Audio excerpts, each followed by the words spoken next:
Hello বন্ধুরা, শুভ দুপুর। আজকে আমাদের লবণ্য।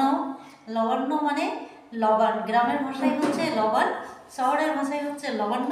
তো তাই এই যে নতুন চালের পায়েস, পায়েস মানে এটাকে লবণ্য এটাকেই বলা হয়। এই যে ভাত রান্না করেছি, আর এই যে দুধ, আর এই ফল মিষ্টি সব কিছু দিয়ে এটা খেতে হবে, ঠিক আছে? আর ভাত, আমাকে দেখো, এই যে ভাত, এই যে এত রকম মানে সবজি, হ্যাঁ। আর তারপরে এইগুলোই দাদাবাবু আর মোনা খাবে।